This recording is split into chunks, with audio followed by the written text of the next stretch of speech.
Halo, assalamualaikum teman-teman semuanya. Selamat pagi, selamat siang, selamat malam, dimanapun kalian berada. Sehat-sehat semua ya. Oke teman-teman semuanya, di video kali ini aku mau ngebahas film The Batman 2022. Warning di awal bahwa ini akan spoiler banget ya. So bagi kalian yang belum nonton filmnya, hati-hati ya nonton video ini. Atau yang gak suka spoiler, bisa langsung tutup videonya. Aku sudah disclaimer di awal ya guys, tentang video yang spoiler ini. So bagi kalian yang gak suka, gak usah komen-komen gak jelas di kolom komentar. Oke guys, jadi setelah kita ini disuguhkan dengan film dari Matt Reeves, The Batman 2022 ini yang out of the box banget, keren, brutal, dark banget.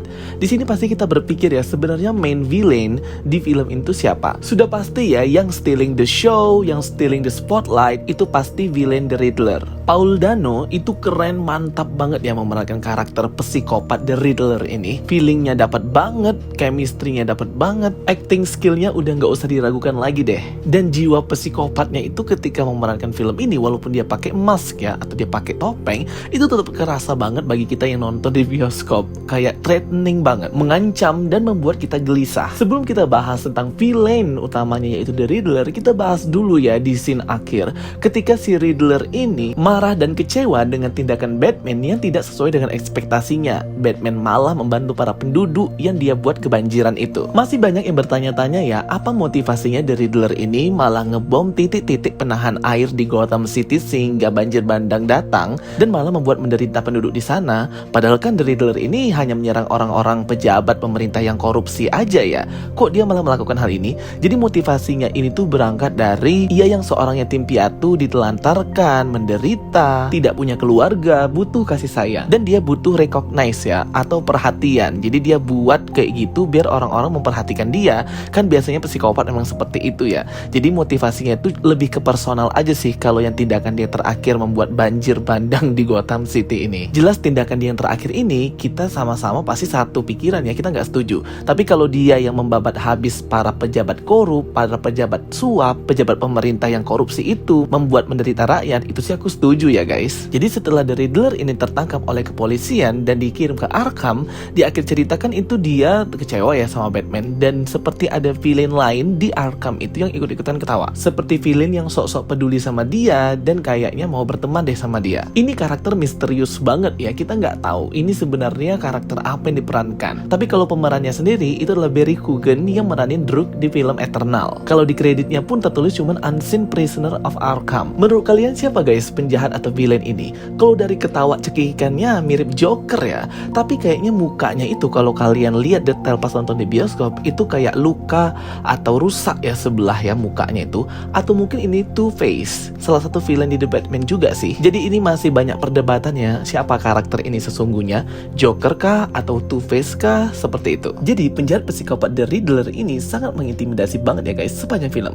Kita berasa terancam banget dengan kehadirannya, membuat yang nonton gelisah. Permainan psikologi, teka-teki, pembunuhan yang dilakukan The Riddler di film ini keren banget. Matt Reeves sukses banget untuk eksekusi karakter The Riddler ini jadi penjahat yang membuat penonton teringat-ingat setelah selesai nonton bioskop ya. Ditambah acting luar biasa keren dari Paul Dano yang membawakan karakter The Riddler ini dengan sangat epic. The Riddler ini bisa kita ibaratkan sebagai bentuk hasil dari sikap masyarakat yang sudah putus asa dan tidak percaya lagi dengan pemerintahan di Gotham City.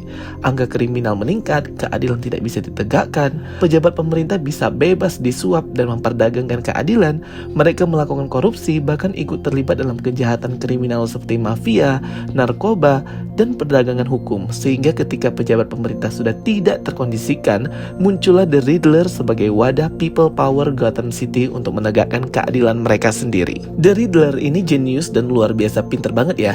Dia ini pekerjaannya sebagai akuntan publik, jadi wajar pintar. Setiap pembunuhan yang ia lakukan selalu berakhir dengan teka-teki dan cara pembunuhan yang mengerikan, disturbing, dan psikopat.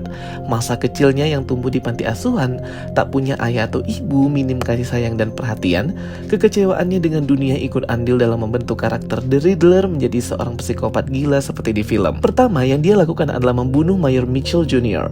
yang saat itu masih dalam tahap kampanye pemilihan mayor baru. Ia membunuh Mitchell dengan memukul kepalanya menggunakan suatu benda tumpul berbahan besi yang biasa digunakan untuk membuka karpet secara membabi buta di malam Halloween. Ia memplester semua kepala Mayor Mitchell hingga tak dapat bernapas. Ia memotong ibu jari Mayor dan menuliskan darah di jasad tersebut "No more lies". Psikopat banget ya.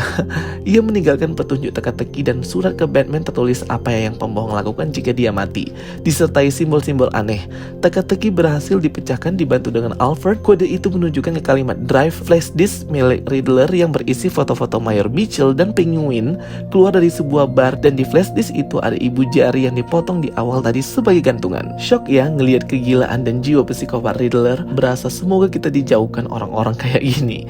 Yang keren itu ketika kita harus ikut memecahkan misteri pembunuhan Riddler dengan hanya menggunakan clue-clue puzzle yang berserakan dan coba kita satukan. Pembunuhan kedua ini paling sadis sih, dilakukan Riddler kepada Chief di Departemen Kepolisian Pete Savage.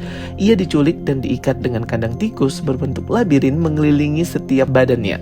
Ia bahkan disuntikkan cairan racun tikus ke bagian belakang lehernya agar mati kesakitan. Ia bahkan merekam dan menampilkan videonya di TV, berasa kayak live pembunuhan gitu ya. Ini disturbing dan dark banget sih. Dan kandang labirin tikus itu juga ada clue, kode-kode dan simbol, ditambah surat untuk The Batman. Pembunuhan ketiga yang ia lakukan adalah kepada pejabat pemerintah jaksa yaitu Gil Coulson. Ia menyergapnya di mobil setelah pulang dari perkumpulan di bar tempat para penjahat mafia berkumpul. Ia nggak membunuh Gil Coulson ya guys. Dia memasang bom molotov di lehernya dan menyerang ke balai Gotham City saat sedang ada acara penghormatan terakhir atas kematian Mayor Mitchell. Di sini ia menabrakkan mobil dan membuat panggilan telepon ke Batman lewat Gil Coulson. Di sini dia berada di antara hidup dan mati. Bom di lehernya terus bergerak waktunya. Dalam percakapan di telepon, Riddler menyiksa psikologi Gil Coulson dengan membuat teka-teki Riddle tentang suap menyuap pejabat pemerintahan. Namun di akhir bomnya pun meledak ya, membuat ia mati. Yang disayangkan Batman di sini adalah sampai akhir kematiannya, Gil tetap tidak mau mengungkapkan siapa dalang kejahatan korup di Gotham City. Pembunuhan keempat yang Riddler coba lakukan adalah mengirim bom dan surat ke kediaman Bruce Wayne. Ia nggak tahu kalau Batman itu Bruce Wayne, tapi ia tetap menyerang Bruce Wayne karena ia merupakan orang kaya yang dianggapnya sombong, dan karena ia juga ditampung di tempat penampungan panti asuhan Wayne Family, namun akhirnya ditelantarkan seperti kayak dendam pribadi. Namun gagal dan malah mengenai Alfred Pennyworth. Di sini Batman mulai paham ya bahwa pekerjaannya ini sangat membahayakan orang-orang di sekitarnya. Pembunuhan kelima yang dilakukan Riddler adalah membunuh Carmine Falcone. Dengan semua teka-teki, puzzle, arahan, dan surat yang ditujukan ke Batman, di setiap pembunuhan The Riddler, ia akhirnya bisa membunuh sang dalang kejahatan dengan menembaknya secara langsung. Sesaat sebelum Batman berusaha menyerahkannya ke kantor polisi, Selina Kyle atau Catwoman juga berusaha membunuh Carmine Falcone namun digagalkan Batman. Dari sinilah Riddler itu mulai tertangkap dan akhirnya dikirim ke Arkham Asylum. Dan kejahatan terakhir yang dilakukan Riddler adalah memasang 7 bom di 7 titik penahan air laut Gotham City dari banjir bandang. Ia menghancurkan bendungan itu sehingga malapetaka bencana banjir menghantam Gotham City dan membuat para penduduknya menderita. Bahkan pengikut Riddler juga ikut mensupport rencananya dengan ikutan menjadi teroris bersenjata yang menembaki para penduduk dan mayor terpilih di balai pemilihan mayor Gotham City. Gila ya guys, efek dari tindakan Riddler ini sangat besar mempengaruhi orang-orang. Walaupun awalnya ia hanya menyerang pejabat-pejabat korup, namun akhirnya ia tetap ingin membuat orang lain menderita. Pokoknya semua apa yang dilakukan Riddler ini memang out of the box banget ya. Semuanya dieksekusi dengan baik banget, dan bisa jadi penjahat ini akan jadi favorit villain ya setelah Joker, karena performnya di film ini itu memang mencuri perhatian banget. Oke teman-teman semuanya, itu dia ya video penjelasan dari aku. Thank you for watching my videos. Don't forget to like and subscribe ya guys. Kita ketemu lagi di video-video aku berikutnya. Sampai jumpa semuanya. Bye bye. See you next time.